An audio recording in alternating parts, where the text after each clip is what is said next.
Welcome in, everybody, to the Flagship podcast. I am Chip Brown of Horns 24/7, joined as always by our managing editor, fearless leader, Taylor Estes. Taylor, how you doing? I am doing well. It's a little bit of a frantic day, it sounds like, for both of us, actually. I'm planning to go out of the country for 10 days. So, doing that tomorrow morning, trying to get everything done. But how are you doing? Oh, just got half my house turned upside down, trying to get some renovating done. I thank God that's a once in a lifetime situation. So if you hear drilling or anything, just buzz saws, you name it, that's what's going on. We'll just chalk it up to excitement for the UT football spring game, which we are previewing in today's flagship podcast because we are recording on Tuesday and the spring game will happen on Saturday night. Prime time, Taylor, 6 o'clock. To me, Prime this is time. like, don't we have to work our way up to a 6 o'clock start for a spring game? Like, shouldn't that be where, you're showcasing everything in prime time when you feel like you're really ready to showcase something? I mean, Yeah, isn't it hard for fans to get to 6 o'clock at night? It means they got to, if they're coming in from Dallas or Houston, they got to spend the night, Taylor. exactly. Well, you know what, though, Chip? Texas didn't have very many night games at home this past year. So maybe that's why, to get the fans in the football stadium for the night game with the new renovations that they did, since that was not really the case last year. You can finally see the Longhorn probably light up, though, right? The Longhorn Yeah. Ensign thing, yeah. And I was all excited because I got free tickets to see Bon Jovi at the brand spanking new Moody Center for Saturday night. And now I can't go. But hey, that's life in the fast lane. Enough about us. Let's move on to the Longhorns because there's a lot. I mean, Taylor, for a team, we talked about this a little bit, for a team that is coming off a 5-7 season that included a loss to two-win Kansas and the longest losing streak in the program, 6 games since 1956. It was one heck of an off season for Steve Sarkisian and the Longhorns. Yeah. And now we get to see some of this. I mean, part of the developments in the offseason, we're bringing in key transfers like Quinn Ewers and Ryan Watts, both from Ohio State, Jaleel Billingsley from Alabama, um, Isaiah Nair from Wyoming, the receiver, 6'3" receiver who caught 12 touchdowns last year. And, yes, they hired two up and coming high energy assistant coaches who will, you probably have to look real hard on the sidelines to find them. But still, you want to see how their positions are performing and all that. And Gary Patterson, Taylor. I mean, in addition to some of these freshmen in this, ballyhooed 2022 recruiting class, a bunch of whom still aren't even on campus yet, but Right. Cole Hudson on the offensive line and some of these other early enrollee freshmen might be getting some significant time in the spring game. So there's a lot of anticipation here. There is a lot, and it doesn't. I mean, it seems like the season, Chip, was so long ago, honestly. I mean, it's wild to think of, how much positive momentum, I would say, that Texas has gained since the end of the season, and you don't really expect that when you have a 5-7 season and, when other teams are playing in bowl games and you're sitting at home watching them. That's a I mean, it's wild. It's probably, not an ideal thing. I think it's probably the anomaly of a situation. This is not something that happens to very many teams or college football programs out there, but you have to take your wins where you get them when you're Texas. And there's been a lot of them since the end of the season. Now, obviously, you don't want to be off-season champions. You want to be in-season champions. So they still got to do the work on the field. But it's been crazy. I mean, 5-7 seems so long ago, even though it's what we're mid April right now, so it was 4 months ago or 5 months ago now. I mean, it's just crazy to think of everything that has happened since that really, poor season in year one of Steve Sarkisian at Texas. And there's a lot of hope. And now you're just hoping all of the things come together and, really make progress for on the field. Because we can talk about this all we want in the offseason, but if you don't win games, it's not going to always be the case that you have positivity coming out of that type of season if you're not winning. Right. And everyone's going to, the focus of all these offseason developments, including Gary Patterson coming in from TCU. He's been you know, working behind the scenes, doing everything from helping oversee the winter conditioning program to evaluating 2023 recruits to helping with self-scout evaluation of Texas's team practices in the spring. So that's another little underlying thing that you're probably going to be witnessing when you're watching the spring game, even though you're not going to know what exact impact Gary Patterson has had Right. on the various elements of the football team. Obviously, you would think his expertise is on the defensive side, that you'd like to see some improvement on the defensive side. Stickier pass coverage is something that Steve Sarkisian has mentioned this spring.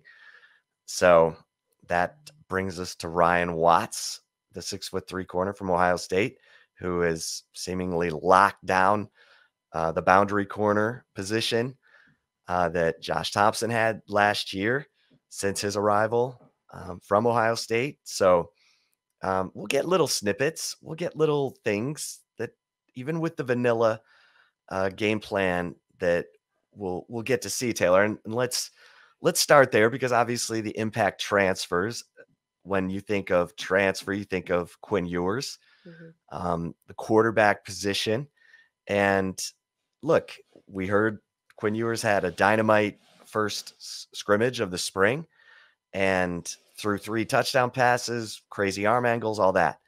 So we'll get to see something from Quinn Ewers in this spring game. And last year we saw Casey Thompson look good right up until he threw a pick 6 in the spring game.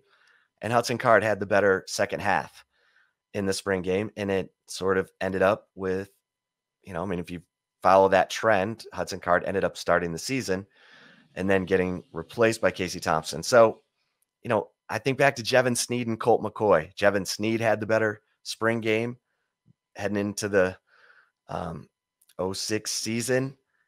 Colt McCoy had the better summer. Colt McCoy ended up being the guy. Jevon Sneed transfers off to Ole Miss. So sometimes you can pick up some things in these spring games, but all eyes are going to be on Quinn Ewers. And who knows, he could be throwing to Isaiah Neyor, Taylor. And Isaiah Neyor has had a dynamite spring. He's been everything that his coaches at, his high school coaches when he was at Arlington Lamar, and also, at Wyoming. And they said, this guy's big time. And that's what we've heard. Yeah, absolutely. And his path to Texas has been interesting, because I think for the people that don't know, they're probably wondering, if this guy was so good, why didn't Texas even, offer him or anything coming out of high school? But he was, a late addition in playing football. Chip talked to his high school coach a number of months ago. And if you missed that, definitely try to go through the archives at Horns 24/7 to find them, because it was really insightful. But, I think that there's a lot of, the impact transfers, obviously, there's a number of them, and all 4 of the impact transfers, the Quinn Ewers, Isaiah Neyor, Ryan Watts, and Jaleel Billingsley, they've all been talked up, not just from what we're hearing behind the scenes, but publicly too. And, I'm still very intrigued to see what Jaleel Billingsley is going to be in this offense. Because I've said it, I feel like almost a broken record. I can almost see it being like a little Jordan Humphrey type of receiver but more of a tight end. I mean, just kind of the versatile one. But there's a lot of impact transfers that are already clearly making an impact. What I'm curious about, Chip, is what's going to happen after the spring game, because a lot of times, Obviously, Texas still has a few roster spots available. And, a lot of times after spring evaluation and all of that, more players may enter the transfer portal. And I still think the one place where Texas really needs an impact transfer is probably on the offensive line. And that's going to be, intriguing to see if there is a guy that does come into the transfer portal that the coaching staff, ultimately goes after.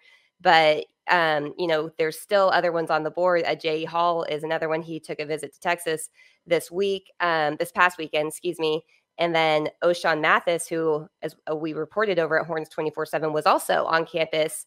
And then also another name too, Chip, is Caleb Johnson, the former Texas linebacker who ended up transferring. He went to UCLA. Now he's a grad transfer. And as we reported over at Horns 24/7, it looks like he's taking an official visit coming up this week. So there's a lot of guys still, pieces to the puzzle that still could, be brought in when it's all said and done at the end of the spring semester. But if Texas can get some of those guys too, in addition to the already impactful transfers they have, then this is just setting up this roster in a way that I don't think a lot of people expected coming out of 5-7. Yeah, I mean, it sounds like things are trending in Texas's favor for Ajayi Hall, the talented but troubled Alabama receiver, and O'Shawn Mathis graduates from TCU at the end of this month. So we're expecting his announcement to probably correlate to that timeline. But He's from Austin too, right? yeah, Originally? Manor. Yeah, that's what I thought. Yep. So there's no question that O'Shawn Mathis is a guy at a position of need for Texas that the Longhorns covet. And in speaking of, might as well stay on the offensive side of the ball. You mentioned Jaleel Billingsley, and obviously all eyes and attention are on the offensive line, for better or worse. It's a position that needs significant improvement. It was targeted in the 2022 recruiting class, 7 top offensive linemen, including 2 of the nation's best, and Devin Campbell and Kelvin Banks, both of whom will arrive in June. But on that offensive line is Cole Hudson, the early enrollee freshman. And we reported this week that Andre Carrick has been injured. He missed at least 3 spring practices in the second half of spring with an ankle injury. And that's part of the reason Hayden Connor, who has been working primarily at guard, started working at left tackle. And that move freed up Cole Hudson to start working with the first team at right guard, with Junior Angalau at left guard. And so Cole Hudson, number 54, folks, number 54 in your programs.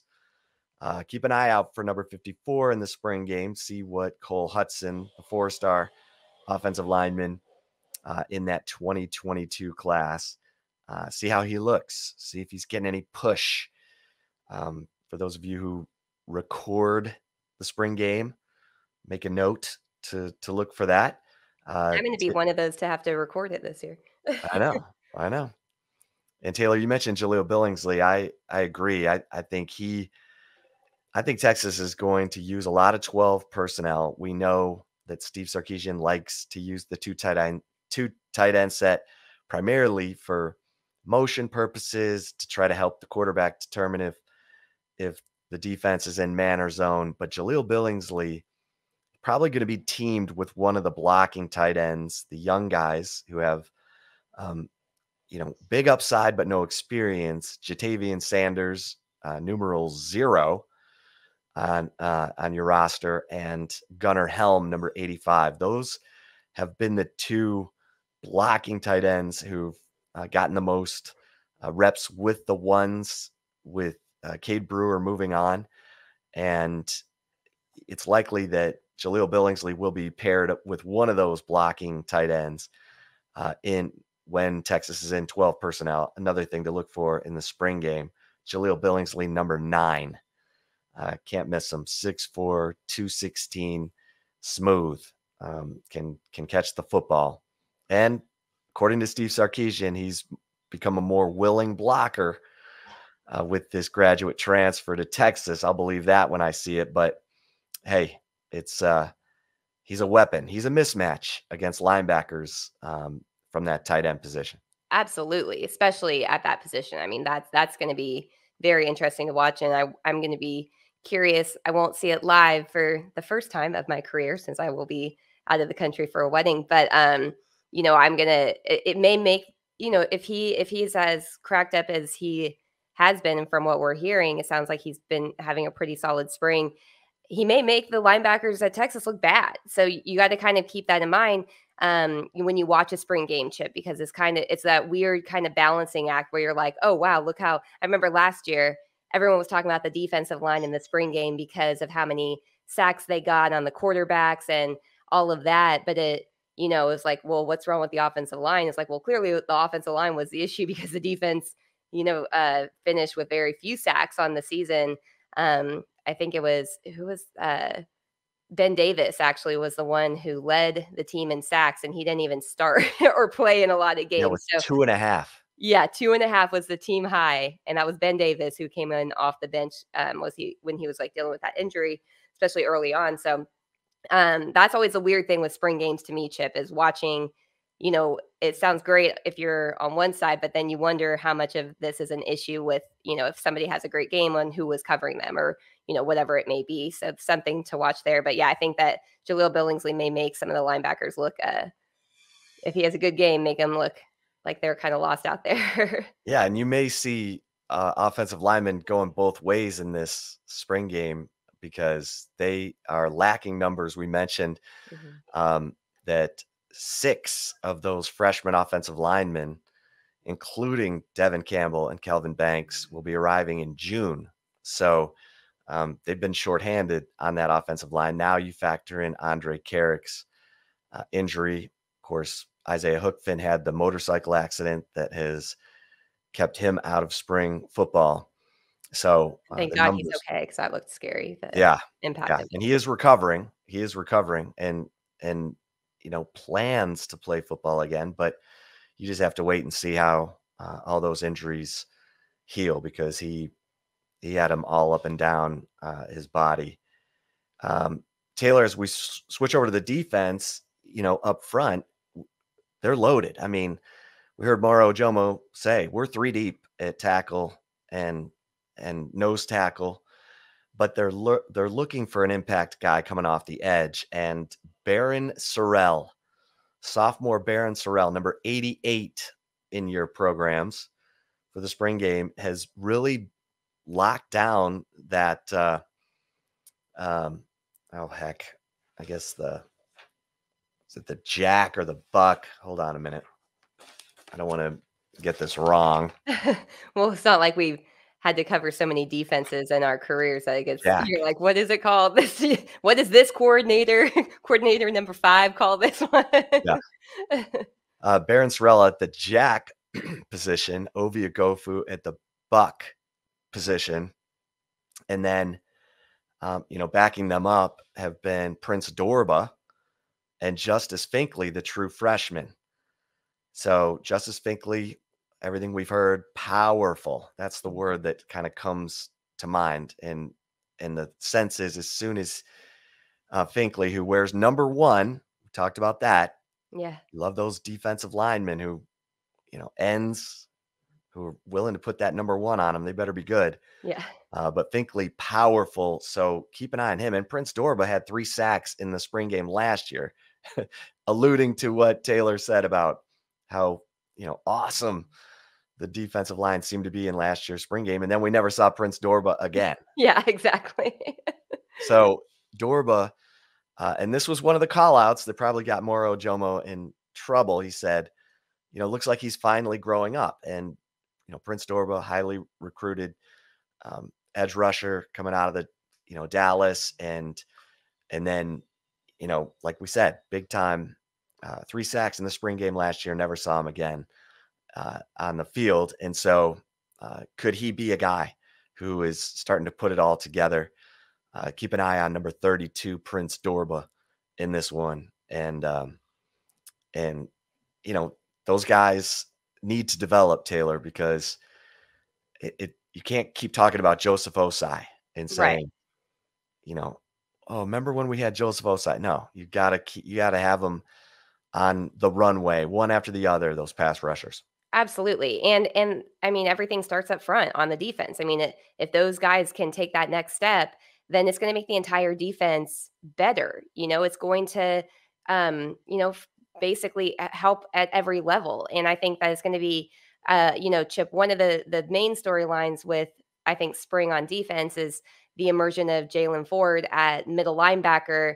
Him along with, the play of DeMarvion Overshawn.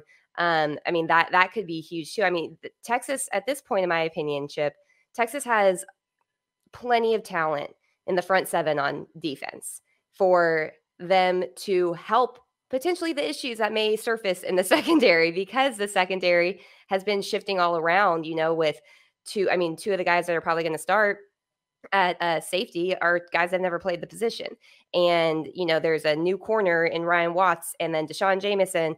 I mean, for his sake, it's probably a good thing that Jalen Gilbo went through that suspension, because he was looking like he may be the odd man out, honestly, prior to Gilbo's suspension. But if the front seven, the guys up on the front of the defense, do their jobs, it's going to alleviate the pressure that's being put on to the secondary, because a lot of that, last season they were getting picked apart. But if there's no pass rush, then the quarterback has all day to find an open receiver. It's going to make any defensive back look bad.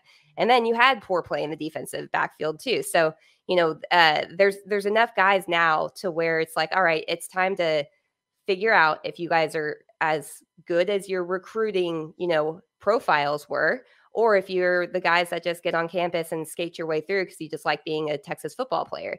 And I think that, with the amount of talent in the front of the defense, it's got to click sometime. And you want to see it now, I think, if you're a Texas fan. Yeah, no doubt. And Jaylen Ford, I'm glad you mentioned Jaylen Ford, because, we're hearing that he's just taken over, Mm-hmm. that he's become the vocal leader of the entire defense, that he's playing at a high level. Moro Jomo said he's got NFL traits, and he was the third leading tackler on the team last year and only had 2 starts. So number 41, Jaylen Ford, is a guy who, by, talking to team sources, is a guy they expect to break out in 2022. So keep your eye on Jaylen Ford. And as you mentioned, DeMarvion Overshawn finally had a full off season to get stronger, because, the past 2 years, it was COVID, it was his shoulder injury. And Moving position. right. And I'm hearing he is playing more physical. And that is something that they absolutely need from DeMarvion Overshawn. We know he's fast, but he's got to be more physical. He's got to be able to take on some blocks, shed those blocks, make the tackle. And then, as you get into that nickel position, Jahdae Barron, who's been battling with Jaron Thompson. I'm excited to see what Jahdae Barron, number 23, everything we've heard, super heady player, aware is a word that I've heard for him.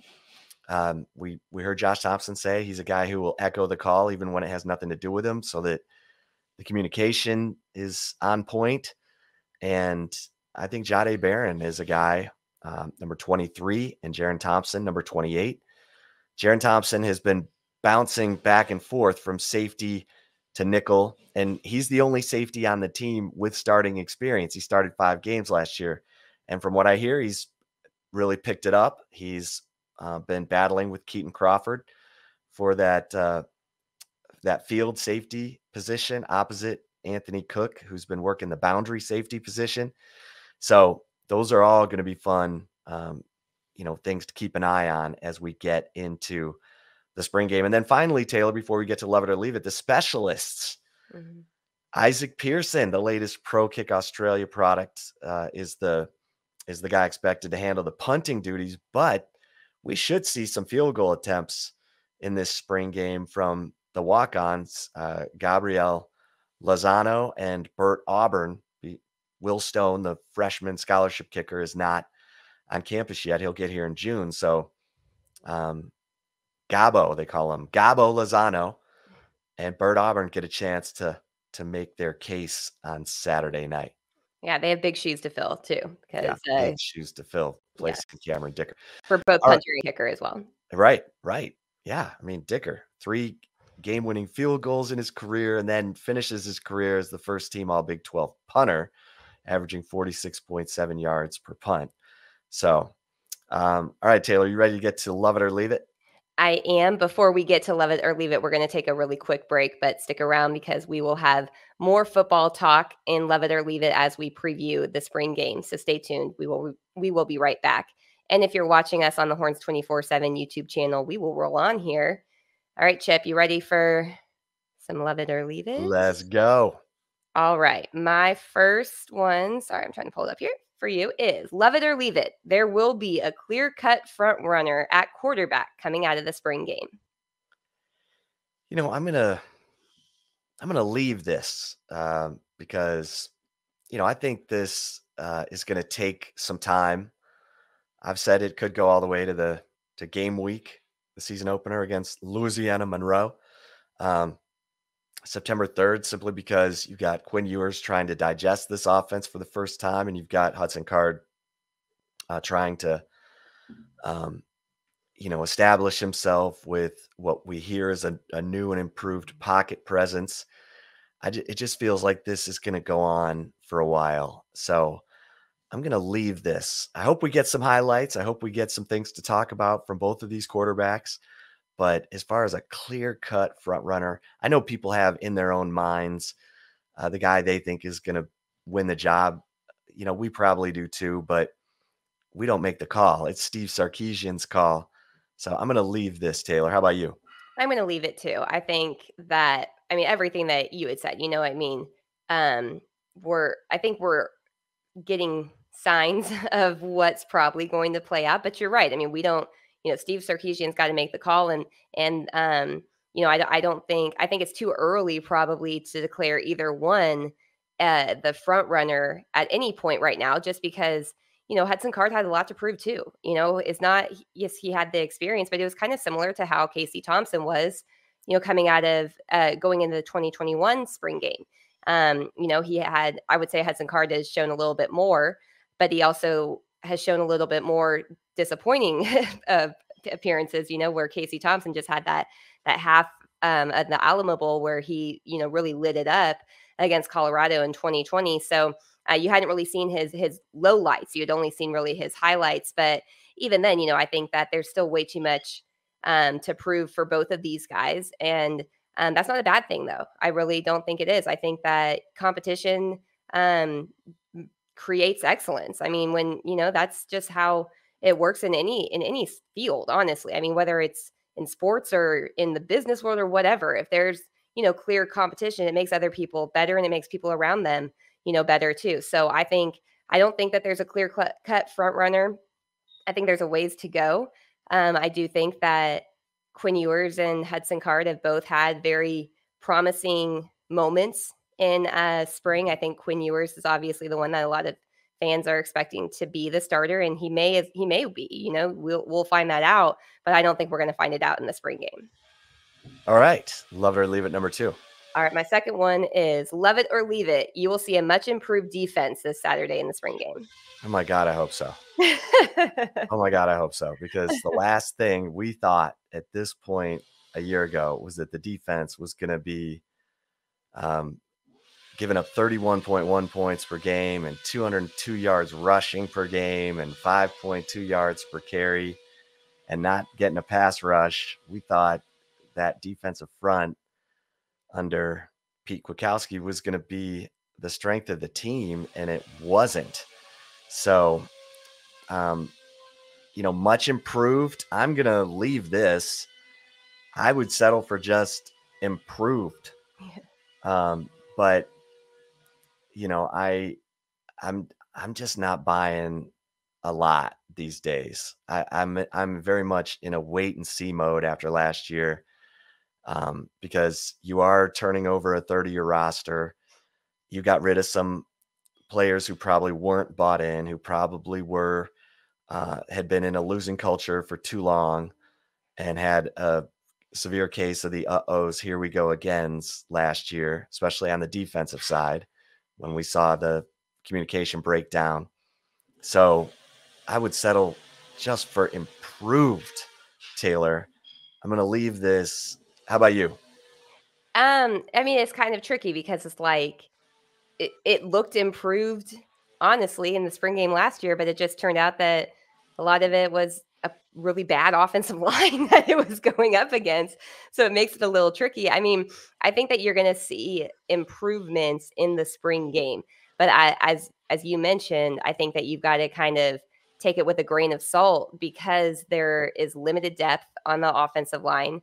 There's, as you mentioned, there could be guys that are going both ways or on both teams there on the offensive line just because of injuries. And, there's still the incoming freshmen that are not even on campus yet. So I will say because of, I'll love it in saying because of how, don't want to say bad because that's not accurate. I don't think right now, I don't think we know what this offensive line is. So with the questions on the offensive line, I think it's going to look like a much improved defense.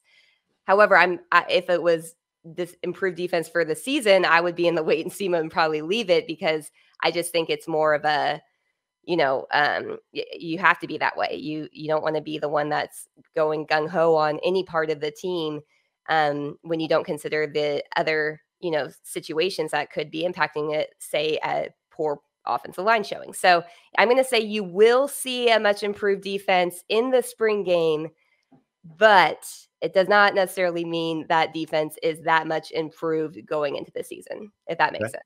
All right, fair enough. Love it or leave it. Number 3.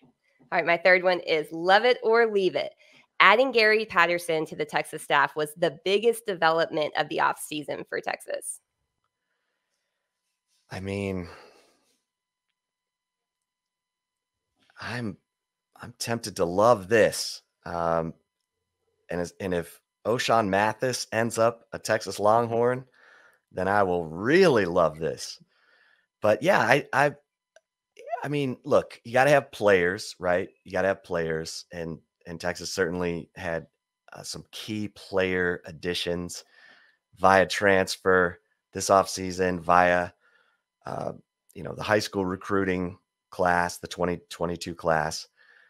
But you got to have coaches. It is all about coaches. I mean, it's if you get the right coach, your program takes off, and we see it all the time. Alabama went through coach after coach after coach before hiring Nick Saban, and now they've built a culture so strong you can't believe it.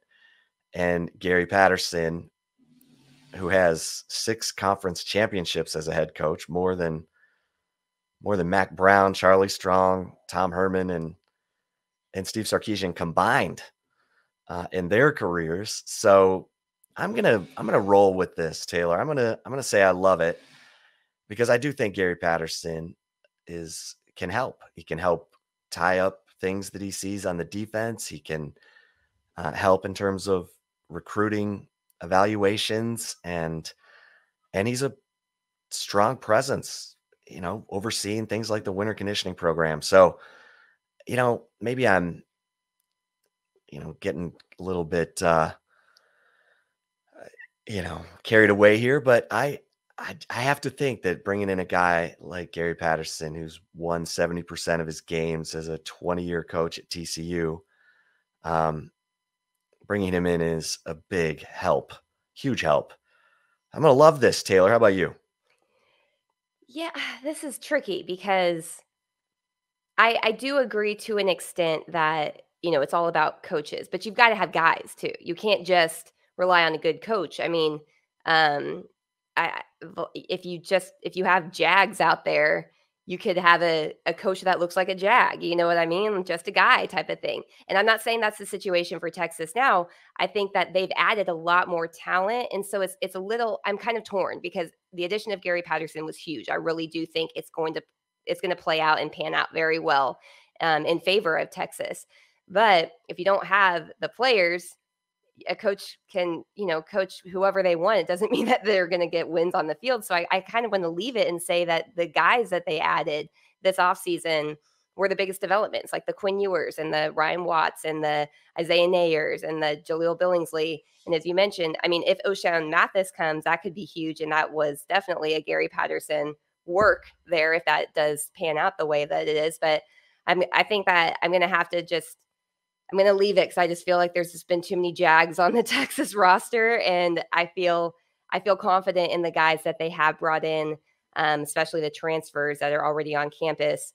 And, there's still a lot to be seen once the, normal summer enrollees do make it from the 2022 signing class. So while I don't want to discredit Gary Patterson, like that's the other thing I want to make sure is clear. Like I think Gary Patterson's a fantastic coach. I think it's a huge, huge, huge addition. It's going to play out very well and pay off well for Texas. But I really think that the additions of the transfers, especially, makes me want to leave it and say that was the biggest development. But it's like 1A, 1B right now for me. I would say like Gary Patterson's 1B of the biggest development, but I would put the others. The players. Well, it was a great offseason for Steve Sarkisian. There's no two ways about it. And now we'll start to see how it looks on the field. This will be our first glimpse Saturday night with the orange-white game, 6:00. Make your plans now. Hopefully this podcast helped you make some notes about what to look for, who to look for. And thanks so much for listening, everybody. And for Taylor Estes, I'm Chip Brown. Until next time, we'll see you over at horns247.com. And in the meantime, stay safe and keep the faith.